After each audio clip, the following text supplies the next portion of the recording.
दोस्तों हम चल रहे थे संसद के क्वेश्चन। संसद से संबंधित जो भी क्वेश्चन है, कुछ क्वेश्चन आपको हम पहली क्लास में दे चुके हैं। ये है हमारी दूसरी क्लास में हम आपको और कुछ क्वेश्चन दे रहे हैं जो यूपी SSC पैट का जो एग्जाम होने वाला है उसके लिए आपको महत्वपूर्ण साबित हो सकते हैं। उसी क्रम में आपका एक क्वेश्चन 21वां दिया गया है। क्वेश्चन 21 में आपसे बोला गया है, साधारण विधेयक से संबंधित गतिरोध को दूर करने के लिए संसद के दोनों सदनों की संयुक्त बैठक कौन बुलाता है। देखो दोस्तों, संयुक्त बैठक की बात हो रही है। संयुक्त बैठक हमारे लिए बहुत इंपॉर्टेंट होने वाला है। हो सकता है संयुक्त बैठक से आपसे पूछ लिया जाए कि संयुक्त बैठक अनुच्छेद किस अनुच्छेद में है, तो याद रखना संयुक्त बैठक का जो प्रावधान है अनुच्छेद 108 में है। याद रखना अनुच्छेद 108 में संयुक्त बैठक का प्रावधान है। संयुक्त बैठक को बुलाने का काम करता है कौन? राष्ट्रपति। ठीक है, संयुक्त बैठक कौन बुलाता है? बुलाता राष्ट्रपति है, लेकिन उसकी अध्यक्षता कौन करता है? मतलब उसको उस बैठक का अध्यक्ष कौन होता है? अध्यक्ष होता है आपका लोकसभा अध्यक्ष। याद रखना, ठीक है ना। तो हमारा इसमें कहा गया है हमसे कि साधारण विधेयक से संबंधित गतिरोध को दूर करने के लिए संसद के दोनों सदनों की संयुक्त बैठक कौन बुलाता है। बुलाने वाली बात हो रही है, तो बुलाता कौन है दोस्त? बुलाता है कौन? हमारा राष्ट्रपति। ठीक है ना। तो अगले क्वेश्चन की बात कर लेते हैं। क्वेश्चन नंबर 22 में कहा गया है, लोकसभा और राज्यसभा की संयुक्त बैठक कब होती है। अब देखो, तो लोकसभा और राज्यसभा की संयुक्त बैठक है ना, आप जानते हैं संसद है, संसद के दो सदन होते हैं। एक तो होता है लोकसभा और एक होता है राज्यसभा, और इसका ये दो सदन होते हैं, लेकिन तीसरा अंग हमारा होता है क्या? राष्ट्रपति। अब इसमें कहा गया है हमसे, क्वेश्चन में कहा गया है लोकसभा और राज्यसभा की संयुक्त बैठक कब होती है। अब कब होगी आप ही बताइए, सोचिए। अब पहला ऑप्शन दिया गया है राष्ट्रपति जब बुलाए। दूसरी बात कही लोकसभा एवं राज्यसभा में मतभेद होने पर। तीसरा ऑप्शन दिया गया है संसद का सत्र शुरू होने पर। चौथा ऑप्शन दिया है इसमें से कोई नहीं।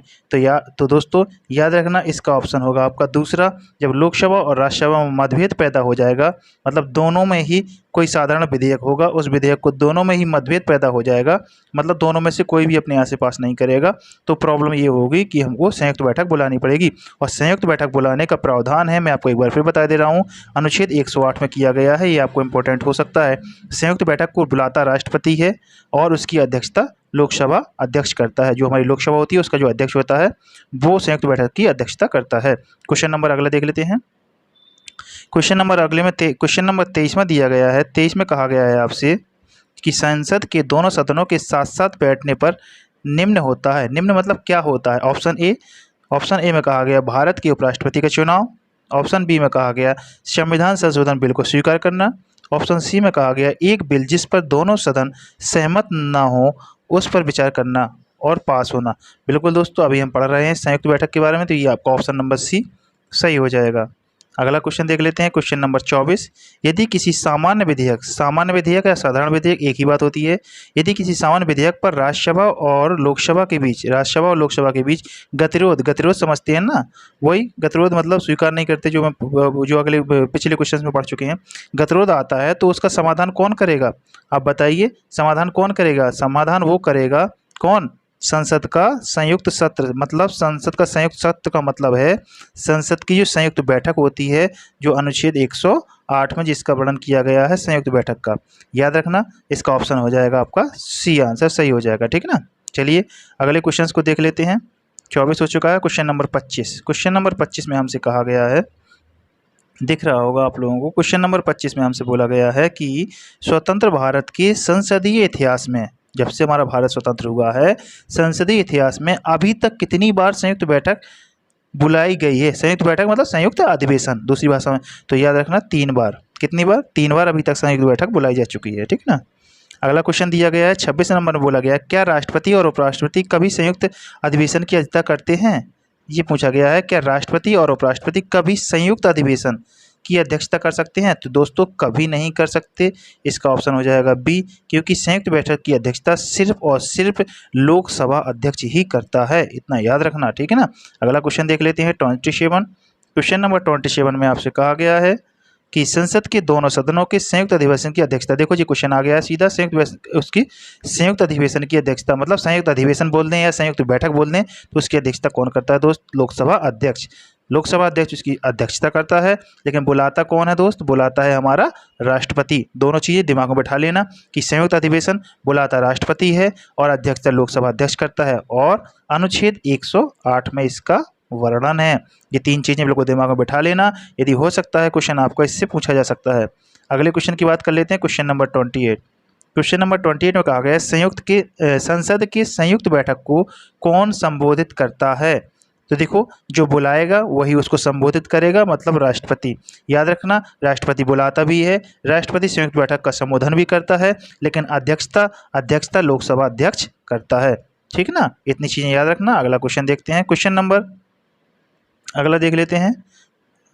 क्वेश्चन नंबर 34 में आपसे कहा गया है, क्वेश्चन नंबर 34 में कहा गया है संसद के किसी सदस्य की सदस्यता तब समाप्त समझी जाती है यदि वह बिना सदन को सूचित किए अनुपस्थित रहे। मतलब कहने का मतलब ये है कि संसद के जो सदस्य होते हैं, संसद में क्या क्या होता है, देखो हमने बताया संसद में आपकी एक तो होती है आपकी लोकसभा और एक होती है आपकी राज्यसभा। होती नहीं होती, राज्यसभा में भी सदस्य संसद के सदस्य होते हैं और लोकसभा में भी संसद मतलब सदस्य होते हैं, मतलब सांसद होते हैं। ये लोग क्या होते हैं, सांसद होते हैं ना।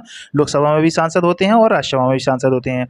तो उनसे ये तो क्वेश्चन में आपसे ये पूछा गया है कि जो लोकसभा के सांसद हों या चाहे राज्यसभा के सांसद हों, मतलब ऐसे कितने दिन तक यदि वो अनुपस्थित रहते हैं, मतलब संसद की कार्रवाई में बैठते नहीं हैं, कब, बिना उसमें लिखा है बिना सदन को सूचित, मतलब बिना सदन को बताए हुए कितने दिनों तक यदि वो बाहर रहें, मतलब सदन में ना बैठें, जिससे कि उनसे क्या किया जाता है, उनकी सदस्यता निरस्त कर दी जाती है। कितने दिन तक, तो याद रखना दोस्त 60 दिन, मतलब 2 महीने। यदि 2 महीने तक कोई भी संसद का सदस्य संसद की कार्रवाई में बिना बताए हुए बैठता नहीं है, मतलब उपस्थित नहीं होता है, तो 60 दिन में राष्ट्रपति महोदय उनको क्या करते हैं, उनको मतलब उनकी सदस्यता से उनको अनुपस्थित कर दे, मतलब हटा देते हैं। सीधी सी बात ये है, संसद के पद से उनको राष्ट्रपति जी हटा देते हैं यदि वो 60 दिन तक बिना कोई जानकारी दिए अनुपस्थित रहते हैं। तो सीधी सी बात ये है, ठीक है ना। क्वेश्चन देखो, आईएएस में पूछा गया है, एमपीपीसीएस में भी पूछा गया है। क्वेश्चन नंबर 35 की बात करते हैं। एक वर्ष में कम से कम कितनी बार संसद की बैठक होना आवश्यक है। एक वर्ष में कम से कम कितनी बार संसद की बैठक होना आवश्यक है। कम से कम 2 बार संसद की बैठक होना आवश्यक है। मैंने आपको बताया है, जो संसद के सत्र चलते हैं, पिछली क्लास में बताया है, तो 2 सत्रों के बीच कितने दिन का गैप हो सकता है। क्वेश्चन आपसे पूछा गया था कि 2 सत्रों के बीच कम से कम कितने दिनों का, 6 महीने का, मतलब अधिक से अधिक, सॉरी कम से कम नहीं, अधिक से अधिक कितने, 6 महीने का गैप हो सकता है। कितना, 6 मंथ का, ठीक है ना। 2 सत्रों के बीच अधिक से अधिक 6 मंथ का गैप हो सकता है। पिछली वाले में बताया। अब अगला क्वेश्चन देख लेते हैं। 35 के बाद हमारा जो अगला क्वेश्चन है उसको हम देखते हैं 38 क्वेश्चन इंपॉर्टेंट क्वेश्चन है मेरे हिसाब से, तभी मैंने उसमें हाईलाइटर है लगा हुआ है। देखिए, निम्न विधेयकों में से किसका एक भारतीय संसद के दोनों सदनों द्वारा अलग अलग विशेष बहुमत से पारित होना आवश्यक होता है।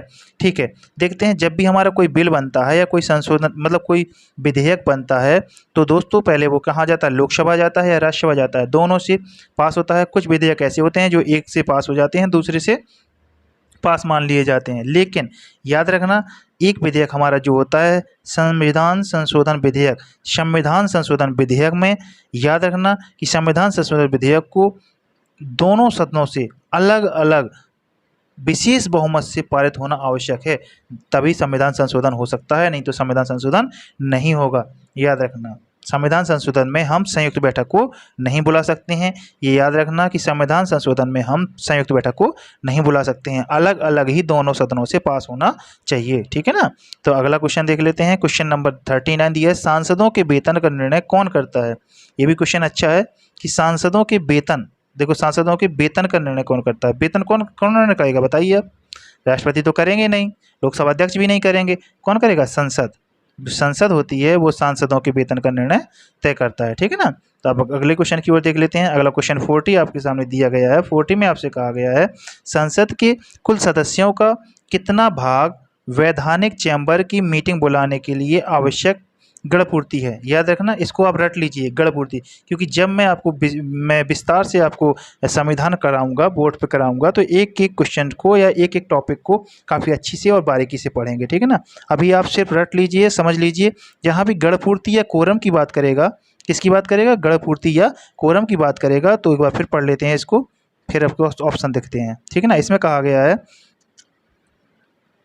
क्वेश्चन नंबर 40 में आपसे कहा गया है, संसद के कुल सदस्यों का कितना भाग, मतलब यदि संसद में कुल सदस्य होंगे, तो याद रखना उनके कुल सदस्यों का 1/10 भाग। यदि संसद में हमारे 100 सदस्य हैं तो 100 का 1/10 कितना हो जाएगा, 10। यदि 10 लोग संसद में उपस्थित नहीं होंगे तो कार्रवाई आगे नहीं बढ़ेगी। सीधी से कहने का मतलब ये है, मतलब 1/10 सदस्य होने चाहिए जब संसद की कार्रवाई आगे बढ़ेगी। मान लीजिए ऐसी संसद की कार्रवाई शुरू करना है, अब मान लीजिए संसद में 500 सदस्य हैं, तो 500 सदस्य का 1/10 कितना हो जाएगा, 50। तो कम से कम 50 सदस्य होना आवश्यक, कम से कम 50 सदस्य होना इंपॉर्टेंट है। मतलब 1/10 कोरम कितना होता है, 1/10 कोरम कितना होता है, 1/10। इसको बिल्कुल अच्छे से दिमाग में बिठा लीजिए कि कोरम कितना होता है हमारा, 1/10।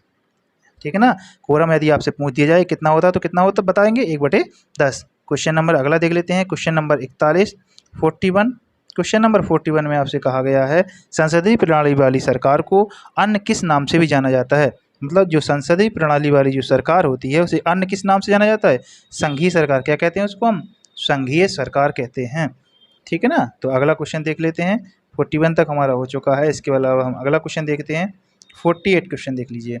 48 में आपसे कहा गया है कि भारत सरकार के निर्णयानुसार संसद का एक सदस्य अपने क्षेत्र के विकासात्मक कार्यक्रमों हेतु कितनी राशि खर्च कर सकता है। तो याद रखना दोस्तों, संसदों की तो चम होती है, हम आपको बता रहे हैं। देख लीजिए ऑप्शन आपका होगा 5 करोड़। अपने विकासात्मक क्षेत्रों में 5 करोड़ रुपए तक खर्च कर सकता है एक संसद का सदस्य, मतलब सांसद। समझ रहे होंगे आप कि संसद का सदस्य तात्पर्य है सांसद। क्वेश्चन नंबर 49, किसी संसद सदस्य की अयोग्यता के संदर्भ में निर्णय कौन करता है। देखो वही बात आ गई ना, अयोग्यता वाली बात। अयोग्यता वाली बात से तात्पर्य ये है कि आपको इससे पहले मैंने एक क्वेश्चन कराया था जिसमें आपसे पूछा गया था कि कोई संसद का सदस्य कितने दिन तक मतलब बिना बताए हुए अनुपस्थित रहता है तो उसकी सदस्यता मतलब उसकी सदस्यता से उसे बर्खास्त कर दिया जाता है, मतलब हटा दिया जाता है। तो आपका ऑप्शन था 60 दिन। यदि 60 दिन तक वो बिना बताए हुए संसद की कार्रवाई में भाग नहीं लेगा तो उसकी सदस्यता को कौन निर्णय लेगा, अयोग्यता, मतलब उसे अयोग्यता घोषित कर दिया जाएगा। इसका निर्णय कौन लेगा, इसका निर्णय लेंगे हमारे राष्ट्रपति जी। ठीक है ना। इसका निर्णय कौन लेंगे, राष्ट्रपति जी। मैंने आपको पिछले भी बताया था। लास्ट क्वेश्चन देख लेते हैं। लास्ट क्वेश्चन में कहा गया, भारत की संचित निधि में धन निर्गम पर किसका नियंत्रक होता है। मतलब जो भारत की संचित निधि है उसमें से पैसा का लेन देन होना, धन का निर्गम होना, कौन ध्यान देता है, इसका संसद। ठीक है दोस्तों, तो हमने जितने भी क्वेश्चन आपको बताए हैं सारे क्वेश्चन तो नहीं बताए हैं, कुछ क्वेश्चन आपको काट के बताए हैं, लेकिन जो भी क्वेश्चन बताए हैं याद रखना, संसद से कोई भी क्वेश्चन पूछा जाता है तो इन्हीं क्वेश्चंस में से एक होगा।